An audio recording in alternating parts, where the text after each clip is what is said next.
No petitions, which brings us to Peter Ryan's report. So do you want to come on up, Pete?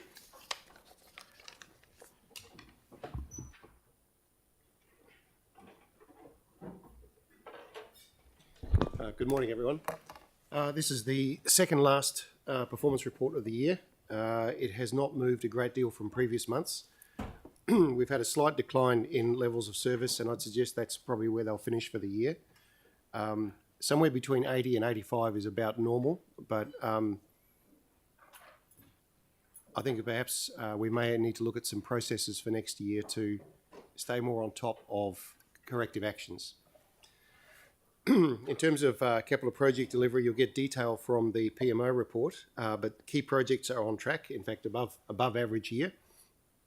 Non-key projects a little bit lower and quite static over time. Funding drawdowns, we've met our goal for 2025. 26-27 is marginal, and we're waiting on one last set of data, but they're right on the cusp of whether they'll succeed or not. I'll come back to that later. We're talking about the capital program going forward. Operational budgets are obviously in good health, and burn rate on capital is, in terms of budget, is fine. I just want to distinguish between that and the capital delivery. Those delivery targets are about actual delivery to milestones, whereas the bottom target is about burn rate. So we're giving you both views. So look, not a lot of detail to go into there, except to say that there's a little correlation, I guess, to be drawn between, we've got the budget drawdowns for future capital, at this stage a little marginal, and then I'm looking at the, if I can get it up here on screen, no I can't, the graph for capital in section 5.13. I'd just like to draw your attention to that graph there, which is complex, but I'm just going to stick to a simple part of it. We're in the wrong report there.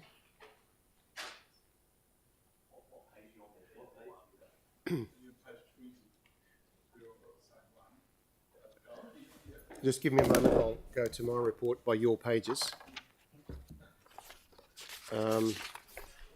You're almost there. No. This one here. Right.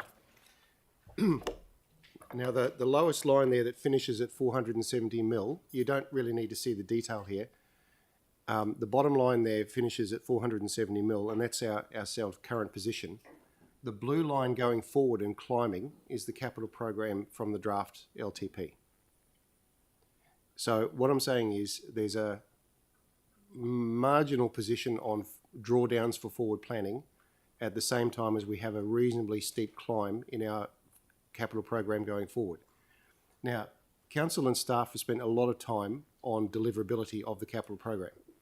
I'm not suggesting that that's not deliverable. What I'm saying is we need to, going forward, keep an eye on planning for capital and achievement against that line so that we can go hard and early if it's not working out the way we planned. So again, I'm not suggesting it's not deliverable. That is burn rate of dollars, not milestones, but there is a climb there. So I'm just sort of putting up an early flag on what we need to monitor closely going forward. Does that make sense? Not. It does, but can you say it again a different way? Okay. So just so I'm really clear, the 721 mil, which is sitting at 23.24, at the top of that line. So the 721 mil. Yeah, I'm sorry. Ignore the top line because that has Te Kaha in it.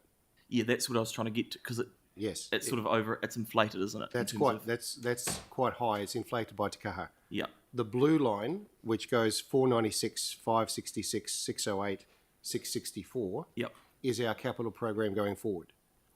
Yeah. And you can see that compared to our past history, that is climbing. So does that going forward, that blue line, from the 496 to the 566 and then up to 608, that will still have Te Kaha in it? No. It doesn't. That line does not have Te Kaha in it. The top one does. Yeah.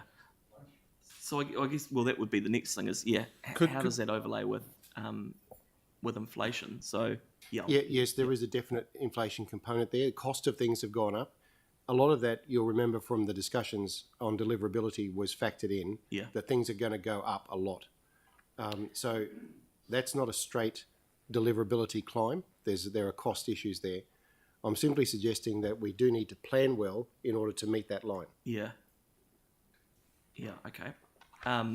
So then one other one, and then I'll go around the room. So in terms of the forecast council delivery, are we saying that in 2024, because we haven't projected that out, we're simply aligning that with the blue line? Or is there a PMO view on where that actually is? I don't think we have future forecast delivery against the new capital program yet, because it hasn't even been adopted as the capital program. No. They'll have a view on it, and again, council and staff went through this a lot in building the capital program. Yeah. By portfolio. So again, I'm not suggesting it can't be done, and I'm sure PMO would endorse that view. What I'm saying is it's a monitoring issue that we need to plan to make that happen. Yeah, no, I agree. It's just if the premise of our letter of expectation at the beginning of the LTP was around deliverability, it would be good to get a view on whether that is achievable. If we're saying it is achievable, then that's... My experience of the briefings was that was discussed extensively in the portfolio view, and Richard will comment on that. Sorry, I'll just jump in to say that, yes, we believe it is achievable, and we are planning well for it. Otherwise, we wouldn't be putting it forward in the LTP. Okay, so come the end of next year, we think we will have delivered nearly 100 million more. That's what we're aiming on. Yeah, Right, and that's what we're planning for at the moment, and that's what the whole LTP is based around. Right. Okay. But just to endorse Peter's comments, that the problem is that we need to focus on it, and that's what we're focusing on now. This year is just about over, and we need to focus on next year. Cool. Hey, no, it's good to get clarity on that now, because then we know for the next one. So I've got Tim, then Pauline, then Tyrone.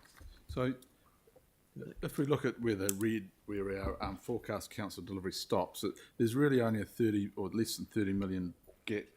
So I mean, that in the program, I mean, that can happen, and so that's not the issue. Would be good once we've set the long-term plan, if we can look at the forecast red line, the forecast council delivery versus the council delivery budget, and see if that's starting to spread, because that would be the concern, I think. Exactly. Yeah, and that's what we're keeping a close eye on. So when do you, obviously following the long-term plan and the budgets are set, when do you think we would be getting a vision of that? We have a vision of that already for next year, because obviously that's what we're working on. So we've got a plan that gets us to that $670 million sort of figure. Is it 670? Off the top of my head? 66. Yeah, because Number. Yeah. So we've got a plan. We've got the projects. That's what we're doing. Because we are aware that everything is going up, even the cost of health and safety. We heard with the Three Waters, doing up the pump station, all that kind of thing. That's just one thing. Then you got insurance, so that would be really good to get a hold of. Thanks, Tim. Pauline. Yeah, thanks. I was just wondering what inflation rate we're building in going into the future. Going into the future, off the top of my head, just over 3%, but I'd have to check the finance on that. 3.4? Yeah, 3.4 is what's on the top of my head going forward. So we've obviously had quite a large amount of particularly construction inflation. We're hoping that an awful lot of that is behind us and built in now to the estimates that we have going forward. So the inflation rate should be dropping off, but it's another pressure on us. So that's... Yeah, but there's a good pressure in that, well, not a good pressure. An unfortunate pressure is that there is a tailwind to this. So just because we spend more money doesn't necessarily mean we deliver exactly more my things point. in the So field. that'll be compounded every year. So over 3 years, it adds. You take that component out of the number. Yeah, and the delivery itself is not increasing by that much, but the cost of it is. Yeah. Exactly. And is that enough? I still think it's quite a low inflation rate to be building in, because insurance as well, and we don't know what interest rates are doing, do we? Yep. So you got to balance there with deliverability, is that we've got to keep the tension on. We've got to ensure that we are getting the value for the money that we want. So we don't want to go on the high end of inflation to cover ourselves, just to save a few change requests. We want to keep the pressure on and get the best value for money for Definitely. Christchurch. Good answer. Tyrone. Thank you, Sam. So if councillors were to take a sceptical view of the deliverability of 24-25, and I will certainly put my hand up, and I've always been sceptical, and will continue to be so, and we pushed for a reduced capital delivery in in the next financial year. What is that? FY25, yeah. Or 25. I mean, what would be the flow-through impact in terms of the planning and the negotiations with contractors and all that sort of stuff? I mean, would it be devastatingly bad and be hurtful for relationships and all that sort of stuff? There's several levels to that question. So obviously you've got contractors, so they're expecting a certain flow on of work, and we're trying to build that up with our planning. But you've also got communities that are expecting facilities and buildings to be built. I mean, within that number of 566, we've got the South Library, we've got Cunningham House within the Botanic Gardens, we've got completing the Court Theatre. I mean, there's all of these projects that are underway right now that are contributing to that delivery. So it's not just some water projects or resealing, it's the entire capital program there that you're looking at. So I would have said that the contractors were the least of the worries in terms of... Can I just, so maybe if I framed it another way, like if we did reduce that down collectively and decided in the LTP, would that be deliverable, as it were, to reduce that deliverability? It's very easy to deliver less. Good answer. Thank you.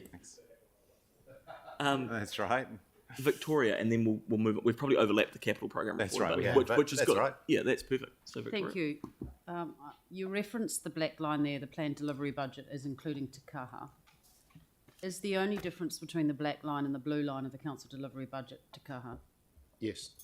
Thank you. And then on the tail end of Councillor Fields' question there, where's your confidence level that we are actually going to reach our delivery targets? The confidence level is in the narrowing of that line. So you can see the shaded area that used to be absolutely enormous, and we were a little bit embarrassed to have to keep coming back saying we've just got to carry stuff forward. We've narrowed that right down now. So what we say and what we do have come together. So our confidence is relied on those last two numbers, 496, and we're delivering 470. The year before, 486, and we delivered 452. Thank you. I guess the upshot of what I was trying to get to there is we have a very narrow gap between the two lines, and if we stay on it, we can keep that narrow Yeah. This is chalk and cheese from where it was. where it was. Yeah, this is brilliant. Okay. So we have overlapped them, but we'll still go to the capital program report as well. Yep. So is there anything else you want to add on this paper? I do have one last item to follow up from Councillor Johansson, who asked about geospatial mapping of hotspots for complaints. And it's probably of some interest to other councillors as well. Community board advisors now have access to, they've had access to a briefing report for some time, but they're also getting a geospatial view of ticket details. So that's data granular down to property level. Now, being property level, it means we can't put it on the website for the public because it reveals details of individuals. But you have access through your community board advisor to that level of dashboard around geospatial mapping of hotspots. So complaints about water leaks and so forth. The advisors can find that stuff for you. There's also two dashboards opening up on the 20th of June, I believe, from our IT people, which are at community board and ward level around tickets, complaint tickets. So there's multiple sources here through the board advisors who can show you what's happening in the ward and where the complaints are concentrated. So that's for Councillor Johansson, but it's obviously available to all councillors. There's an access issue in terms of making it available to the whole public because of privacy around individual properties. But for councillors, the service is there. If you need any further details, just get in touch with me and I can follow up. What I don't quite understand, it'll be good to see it at a local community board level. But in terms of doing corrective action where we're failing our targets, understanding what streets, for example, are generating the most complaints, and then what resources are being allocated to address it, that's the gap that I see. Is there a process by which we look at the data to find out the things that people are complaining about the most are getting attention or are getting into a process to be considered for attention? Because we never get, like as part of this report, we know we're failing and we're told that things will be looked at, but we never really get a clear sense of this particular street, has had X amount of complaints, therefore we've moved it up the priority list to do it in terms of a program budget. Well, the information I have is that it does number of tickets by street, but also the percentage solved. So you should be able to see what's still outstanding, and maps showing those summaries. So I believe the data is there. I can't say I've seen it myself, but they've assured me that the data exists at that level. Trying to understand is how does the data inform our governance decision making or our management decision making about allocating resources to fix problems or hotspots? I think that's something I need to work with Sarah Newman to understand. Seeing that information hopefully be quite useful. Cheers.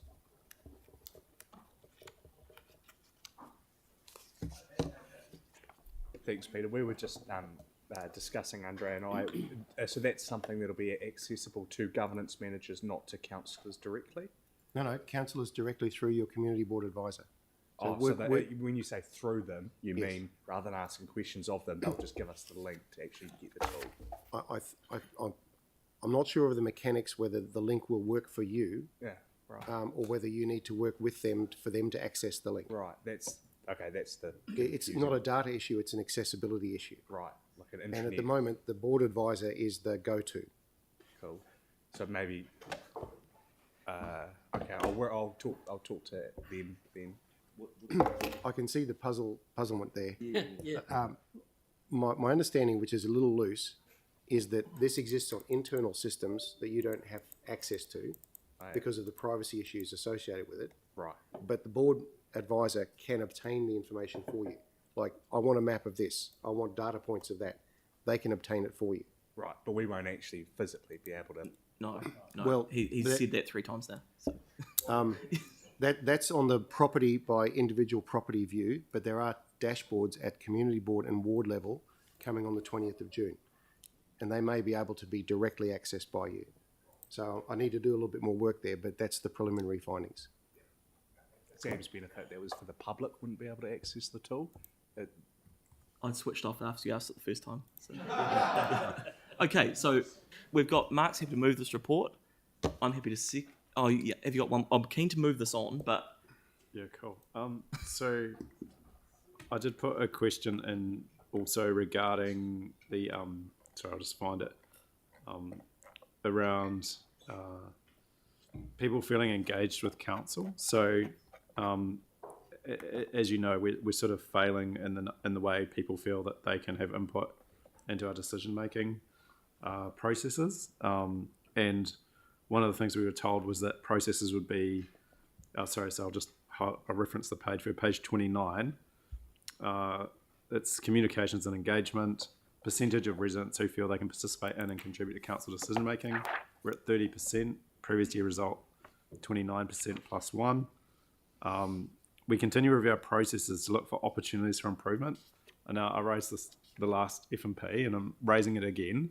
I would really like to know what improvements we're making specifically to our processes around engaging with our communities, because, I keep getting a lot of negative feedback in the community over people not feeling involved. And we've just had the sports plan, which had no public consultation. Point of order. No, everyone stop. It's I just wanted to kind of Yanni, understand. stop. Specifically, Stop. what- It's going to be a very long day if we don't move this stuff forward. No wonder people don't faith No, in us and Tim, keep begging around organising. Tim, let's Oh, not. Yanni, it's guys, the you can resident both survey, leave. Tim. Yanni, It's factual information. Tim. I'm not feeding into it. I'm trying to understand what we're doing to improve. Yanni, believe because it or that's not, what it says in here. I'm chairing the meeting, so we are now. This has been moved by Mark, seconded by me. You've had your chance. You've blown it. So we will put that to the vote. All in favour? Against? That's carried. Great. Thank you very much. So we'll move to Russell's you guys can talk about it outside if it's going to be like that, but